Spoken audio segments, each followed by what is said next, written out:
Hello everyone, welcome back to Optin influencers. आपका फिर से स्वागत है आज की वीडियो में। आज की वीडियो में मैं आप लोगों को कुछ कॉन्सेप्ट सिखाने वाला हूं जो कि है रिसेंट हमारी जो चिंताएं बनी थी कि इंटरेस्ट रेट्स को लेकर कि इंटरेस्ट रेट्स में हाइक बनेगी फेड की मीटिंग के बाद, और वो इंटरेस्ट रेट्स कैसे अफेक्ट करता है वो मैं आपको समझाने वाला हूँ। सबसे पहले बिटकॉइन इतने दिनों बाद भी, मतलब बिटकॉइन को लॉन्च लॉन्च हुए 10 साल से ज्यादा हो चुके हैं, बट बिटकॉइन की बेसिक जो चीज थी वो ये है कि supply and stock to flow ratio. Stock to flow ratio यानी कि उसकी नई सप्लाई किस तरह से किस स्पीड पे बन रही है एज कंपेयर टू उसका अप्रिशिएशन, यानी कि किसी भी एसेट का प्राइस किस तरह से बढ़ता है और उससे कंपेयर किया जाता है, रेशियो होता है जिस हिसाब से वो सप्लाई आ रही है। यानी गोल्ड जो है धीरे धीरे मिल रहा है मिल रहा है मिल रहा है मिल रहा है, ठीक, लेकिन गोल्ड की जो स्टॉक टू फ्लो रेशियो है वो कम है, और उसी तरह से बिटकॉइन का भी कम होना चाहिए और बिटकॉइन का बहुत कम है। इसीलिए बिटकॉइन धीरे धीरे मिंट हो रहे हैं, नए बिटकॉइन धीरे धीरे पाए जाएंगे आने वाले टाइम में, और इसको आते आते 100 साल लग जाएंगे। इसी हिसाब से बिटकॉइन का अप्रिसिएशन भी बढ़ता है और बिटकॉइन को एज एन इन्फ्लेशन हैज माना जाता है। मैं आपको इस वीडियो में ये बताने वाला हूं कि बिटकॉइन कैसे इंटरेस्ट हाइक्स की वजह से बिटकॉइन में पैसा आना कम हो सकता है, और ये समझना आपके लिए क्यों इंपॉर्टेंट है।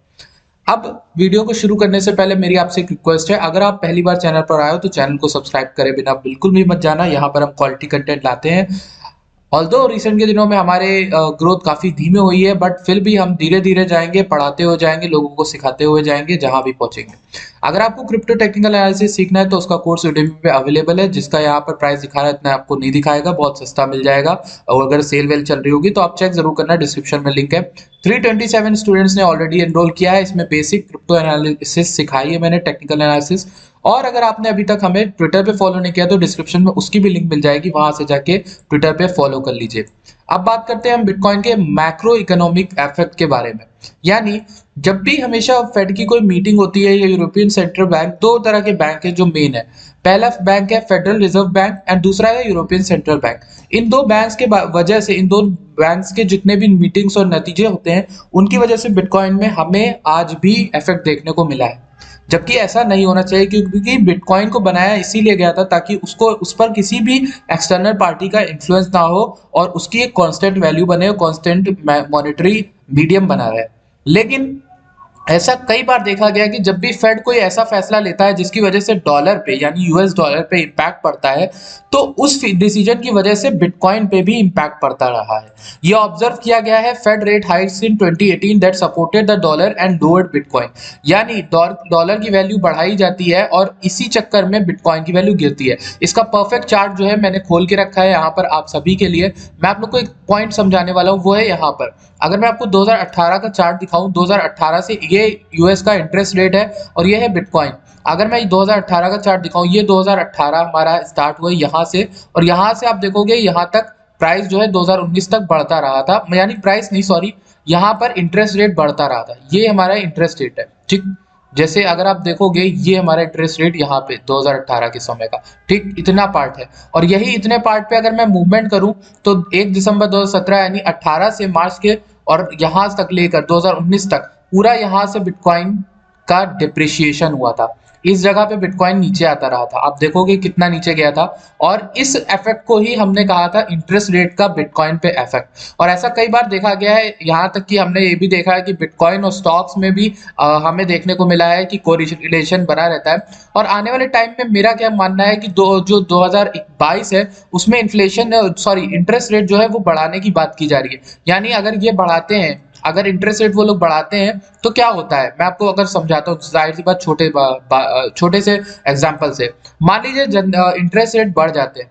अगर इंटरेस्ट रेट बढ़ते हैं तो यहाँ पर क्या होता है कि जितने भी लोग होते हैं वो अपना जो है यहाँ पर इन्वेस्ट करने से बचते हैं, यानी कि अपना पैसा बाहर निकालते हैं एसेट्स वगैरह से, क्योंकि एसेट्स वगैरह के मामले में उनको नॉर्मली यहीं पे कंट्रीज में मिल जा रहा है, और यही सब चीजें होती हैं जिसकी वजह से इफेक्ट पड़ता है, यानी कि उनको ज्यादा फायदा ऐसे दिखाई देता है, ठीक। और बॉन्ड्स वगैरह होते हैं, बहुत सी ऐसी जगह होती है जिनमें इन्वेस्ट करने से उन्हें ज्यादा पावर दिखती है या फिर परचेजिंग पावर, और ये सब चीजें अफेक्ट करती हैं। बट अगर मैं सिंपल भाषा में आपको समझाऊं तो एसेट्स में, यानी कि ऐसे रिस्की एसेट्स होते हैं या फिर स्टॉक्स होते हैं, वो टैंक कर जाते हैं। जैसे नैस्डैक की बात करें या S&P की बात करें तो वो नीचे गिर जाते हैं जब भी हम बात करते हैं इंटरेस्ट रेट की, और उनके चक्कर में यहाँ पर जो हमारे बिटकॉइन होता है उस पे भी इफेक्ट पड़ता है, वो भी क्योंकि एसेट है जिसमें लोग इन्वेस्ट करते हैं। ऐसा ही हमको देखने को मिला है कई सारे एसेट्स में। और जो गोल्ड है वो उसने थोड़ा बहुत यहाँ पर चैलेंज दिया है भले थोड़ा टाइम से।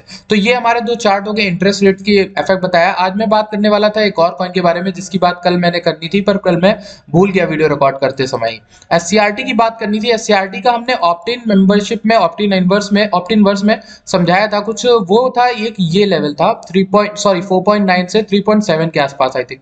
ये चार्ट मैंने यहाँ पर चैनल पर भी फ्री में शेयर किया था, एंड उस चार्ट में भी मैंने आप लोग को ये लेवल बताया था।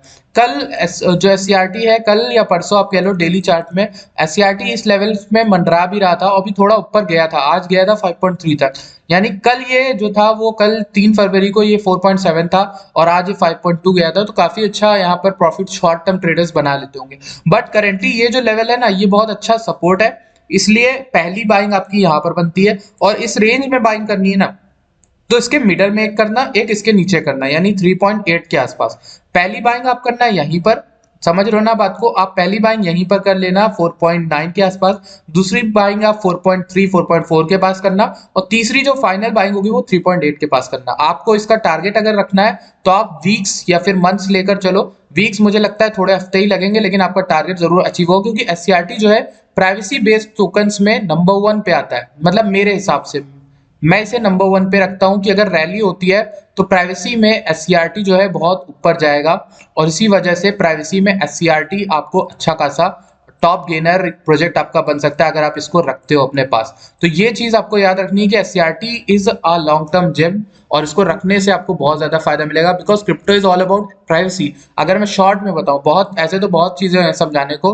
बट शॉर्ट में बताऊं तो इतनी बात आपको याद रखनी है। बाकी बिटकॉइन की बात करें तो bitcoin is just doing what it should be, and यहाँ पर बिटकॉइन को थोड़ा बहुत ठंडा रखने की जरूरत है, और बिटकॉइन को थोड़ा ठंडा होने की भी जरूरत है।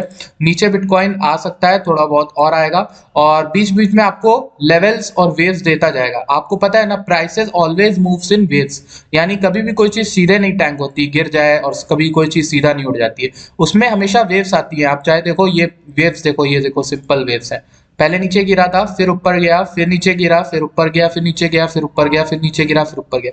तो prices always move in wave. तो वेव्स जो होती हैं वो हमें मौका देती हैं फंसने का भी और सही टाइम पे पैसा बनाने का भी।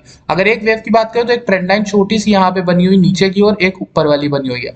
हम अगर इससे बाउंस बैक करके उठते हैं तो फिर हम इस ट्रेंड लाइन को रेस्पेक्ट करेंगे, जो कि $38,000 की है। लेकिन हमें मंथली क्लोज आपको पता है कहाँ चाहिए होगा, हमें 40,000 42,000 के ऊपर ही चाहिए होगा, और अभी तक हमें वो फेक आउट नहीं देखने को मिला। ऑल्दो मैंने फेक आउट में एक्सपेक्ट किया था कि हम 40 से ऊपर तो आ जाएंगे, फेक आउट में लोगों को फंसाएंगे और फिर नीचे गिरेंगे, बट अभी हम लोग उतना भी नहीं जा पाए। तो अब देखना होगा कि नया रास्ता हमारे पास कौन सा बैठा है। करेंटली आप देखोगे यहाँ पर हमें दिखा रहा है एक लाइन, और लाइन मैंने मार्क की थी वीपीवीआर से। आप देखोगे इस जगह पर, ये कहाँ पर है, 33,000 के आसपास। और मैंने कल आपसे चार्ट भी शेयर किया, तो उस जगह पे भी मैंने आपको बताया था इंपॉर्टेंट।